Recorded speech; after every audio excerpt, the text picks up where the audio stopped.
Hello, everyone. This is Mr. Donati.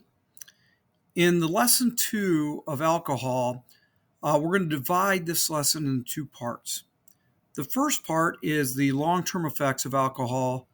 So let's take a good look at this. A common theme I've used in the addiction unit is drugs, no matter what they are, cause a chemical reaction in a person. Because we are genetically different, this chemical reaction will cause different outcomes. Some people become addicted much easier to drugs than others. I feel it's important not to start any type of drugs, whether it's alcohol, tobacco, or a common thing like energy drinks. Always ask yourself, is it safe and will it keep you healthy?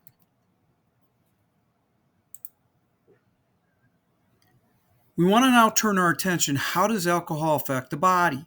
Excessive alcohol use can lead to the development of chronic diseases and other serious problems.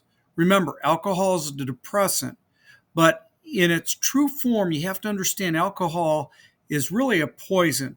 And over a period of time or too much of it can become very toxic to the body.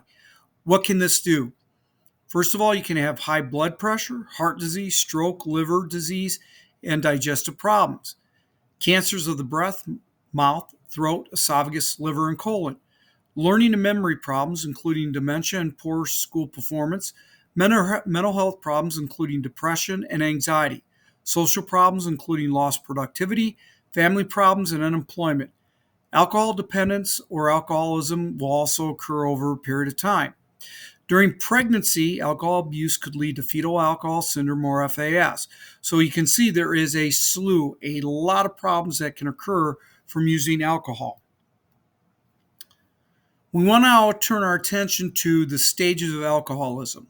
Stage one, typically abuse begins. Alcoholism begins with social drinking in an attempt to relax. Over time, a physical and psychological dependence on alcohol to manage stress develops. At this point, a person begins to drink and become intoxicated regularly, which can result in blackouts and memory loss. Often, a person begins to lie or make excuses about their drinking. The person needs to consume more alcohol to get the desired effect.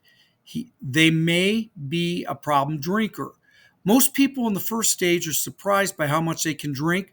Other symptoms of this stage include drinking to relax or get relief from stress and mental fatigue, looking for opportunities to drink, and then a gradual increase in tolerance.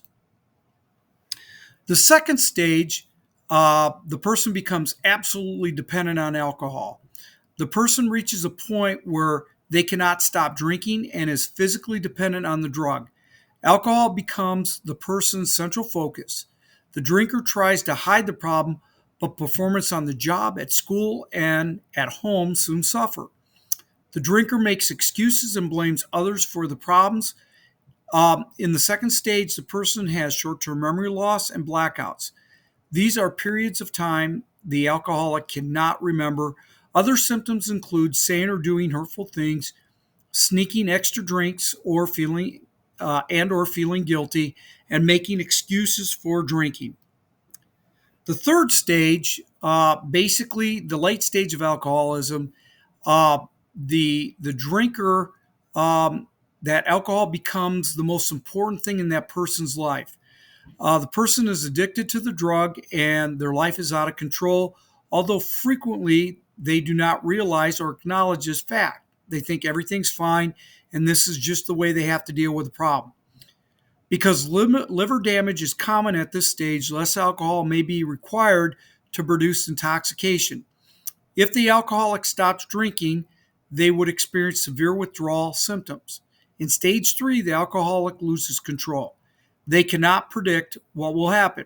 For example, the alcoholic tends to have only one drink. They cannot stop just after one. The alcoholic's body depends on the drug. Other symptoms include aggressive or resentful behavior, making or failing to keep promises, losing interest in anything but alcohol, avoiding family and friends, the trouble with money, work, and the law. Tremors and the start of severe physical problems also occur. The last stage of alcohol This stage is chronic and outgoing. Up till now, the alcoholic may have been able to keep a job. Now, however, they live to drink, and drinking can go on all day.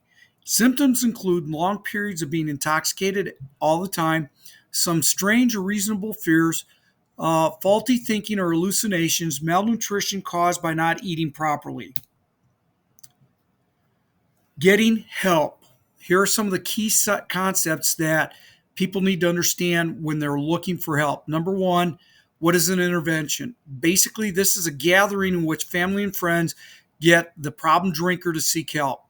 A relapse is falling off the wagon and starting to drink again. Recovery, learning how not to use alcohol, and then withdrawal, just like any other drug.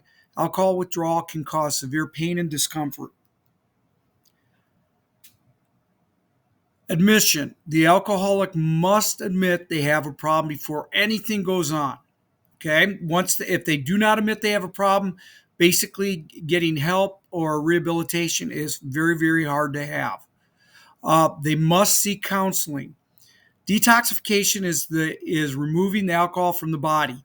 The withdrawal symptoms at this point can last 3 to 7 days. Resolution. The alcoholic resolves ways to become alcoholic free. Examples of support groups would be Alcoholics Anonymous. And what's important about this is the alcoholic sees that there are other people that are going through the same thing that they're going through, and it makes it much easier. But in groups like this, the person must announce who they are, their name, and then they must say that they're an alcoholic. And again, it reinforces why they're there. On a final thought, as we wrap up the addiction unit, remember, find ways to stay drug free. This is harder than it looks.